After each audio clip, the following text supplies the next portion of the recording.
നേരാ തിരുമിനി. ഈ പച്ചൻ പള്ളിക്കുടുത്ത് പോയിട്ടില്ല. മരം വെട്ടുകാരനായിരുന്നു എൻ്റെ അപ്പൻ. കൺമുമ്പി വെച്ച് എൻ്റെ അമ്മച്ചിയെ കയറി പിടിച്ച റേഞ്ചർ സാഹിബിനെ ഒറ്റ വെട്ടിന് 2 തുണ്ടാക്കിയിട്ട് എൻ്റെ അപ്പൻ ജയിലിൽ കയറുമ്പോ എനിക്ക് 9 വയസ്സ്.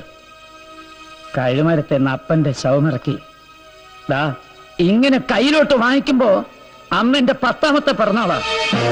പനമ്പായെ പൊതിഞ്ഞു കെട്ടി 3ാം പക്കം എന്റെ അപ്പനെ പള്ളിമുറ്റത്തുകൊണ്ട് ഇറക്കുമ്പോ എന്റെ കണ്ണിന്റെ മുമ്പിൽ ഇപ്പോഴും ഞൊളക്കുവാ തിരുമേനി. ഈ നീളത്തിലുള്ള കൃമികള് അപ്പന്റെ മൂക്കിന്ന് വായുന്നു. അന്ന് മൂക്ക് പൊത്തിക്കൊണ്ട ഇതുപോലത്തെ കുപ്പായമിട്ട തിരുമേനിമാര് അപ്പന്റെ ശവത്തിന് ടാട്ടിയത് എടുത്ത് തെമ്മാടിക്കുഴി കൊണ്ട് തള്ളിക്കോളാൻ. അന്യം വേർക്കുന്ന കാശ് കൊണ്ട് അപ്പം തിന്ന് വീഞ്ഞും കുടിച്ച് കോണ്ടാസയിലും ബെൻസയിലും കേറി നടക്കുന്നവരുടെ പളുവളത്തെ കുപ്പായത്തോട് അന്ന് തീർന്ന തിരുമേനി ബഹുമാനം.